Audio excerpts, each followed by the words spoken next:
নমস্কার, আমার নাম অনন্যা। প্রথমেই বলে রাখি, আমি কিন্তু মোটেও কোনোদিনও আঁকা শিখিনি। তো এখানে যা ভুলভ্রান্তি আছে, যারা আমার গুরুজন আছেন, যারা আঁকা সম্বন্ধে জানেন, তারা একটু ক্ষমা করে দেবেন। এটা আমি একদমই প্রথম করলাম একটা পাঞ্জাবির ওপরে একটু ফেব্রিক দিয়ে ডিজাইন। তো দেখো তোমরা কেমন লাগলো একটু জানিও। একদমই প্রথম চেষ্টা আমার, খুবই ছোট। তো তোমরা দেখো কেমন লাগলো অবশ্যই জানাবে। যেহেতু প্রথম আঁকছি পাঞ্জাবির ওপরে, তাই ফেব্রিক দিয়ে আঁকার আগে আমি পেন দিয়ে বা ওই যে স্পার্কেল কালির যে পেনগুলো পাওয়া যায়, সেই একটা সাদা কালির পেন নিয়ে আমি প্রথমে ডিজাইন করে নিয়েছিলাম নিজের মনের মতন করে, কোনো রকম দেখে বা কিছু না, র্যান্ডাম ডিজাইন করেছি। তারপর আস্তে আস্তে ফেব্রিক দিয়ে তার উপরে আমি কালি দিয়ে ভরাট করেছি। কালারটা সম্পূর্ণ করে দেওয়ার পর আমি 2 দিন পাঞ্জাবিটাকে রোদে দিয়েছিলাম। তারপর পাঞ্জাবিটা উল্টে একটু আয়রন করে নিয়েছিলাম, যাতে কালারটা ভালোভাবে পাঞ্জাবির সাথে ধরে যায়। আর এরপর যদি কিছু করার থাকে, যদি কেউ জেনে থাকো তো অবশ্যই জানিও, আমি ঠিক সেইভাবে তো জানি না।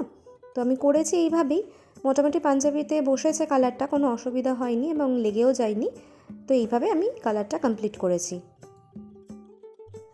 খুবই ছোট করে একটু কলকা করে নিয়েছিলাম, বেশি গ্যাজামেজি করিনি।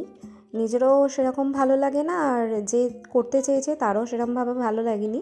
তো সে বলেছিল নিজের মতন করে দিতে, তো আমি করেছি নিজের মতন। একটু সবাই বলো কেমন হয়েছে, একদমই প্রথমবার করছি তো একটু ভয় ভয় করছিলাম যে কোথাও লেগে যাবে কি না কালিগুলো। তো আপাতত ওরকম কিছুই হয়নি। আর কীরকম হয়েছে অবশ্যই জানাও, আর পুরো ভিডিওটা দেখো, আশা করি ভালো লাগবে। এরপর হাতেও আমি একদম র্যান্ডাম একটা ডিজাইন করেছি, তোমরা দেখতে পাবে। খুব সিম্পলের ওপরে সরু করে এই ডিজাইনটা করেছি। আশা করি আমার তো ভালো লাগছিল, এবার তোমরা বলো কেমন লাগছে হাতার ডিজাইনটা। কাজের ফাঁকে যখন বাড়িতে বসে থাকি, আঁকতে আমার বেশ ভালোই লাগে। আর আমার মনে হয় আঁকাটা অনেকটাই ধৈর্যের ব্যাপার। একটু ধৈর্য ধরে করলে আশা করি ভালো হবে। তো এখানে একটা ছোট করে আমি সাইডে একটু ওই পদ্ম ফুল টাইপের করে নিয়েছিলাম, কারণ সাইডগুলো একটু ফাঁকা লাগছিল বলে ওখানে একটু পদ্ম ফুল দিয়ে ডিজাইন করে নিয়েছি। তো বলো কেমন লাগছে এই সাইডের ডিজাইনটা। আর এরপরেও একটা পদ্ম ফুল করব, কারণ এটা একটা মাত্র করিনি, আরও করেছিলাম। তো কেমন হয়েছে একটু জানাবে। পাঞ্জাবির মধ্যে যেই তুলিটা দিয়ে আমি এঁকেছিলাম, তুলিটার নাম্বার ছিল 3 নাম্বার। তো আমি এটাও জানি না যে কত নম্বর তুলি দিয়ে আঁকলে এই আঁকাগুলো বেশি সুন্দর দেখতে লাগবে।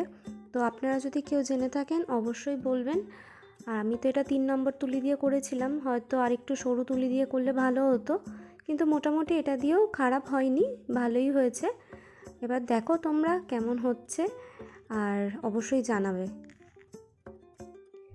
ওই পদ্ম ফুলটা আঁকার পর এখানে একটা ছোট্ট করে পদ্ম ফুল এঁকে দিয়েছিলাম, আর সাইড থেকে একটু ডিজাইন করে দিয়েছি। এইটা ছিল পুরো ওভারঅল পাঞ্জাবিটার কাজ। আমি পরে একটুখানি হোয়াইট কালার দিয়ে একটু আউটলাইনগুলোকে ভরাট করেছি, যাতে কালারটা আরও একটু এনহ্যান্স হয়। তো কেমন হয়েছে একটু বলো, হোয়াইটটা দেওয়ার পর ভালো লাগছে না শুধু ভালো লাগছিল একটু জানিও। আর এটা হচ্ছে ওভারঅল পুরো পাঞ্জাবিটা, কেমন হয়েছে অবশ্যই জানিও।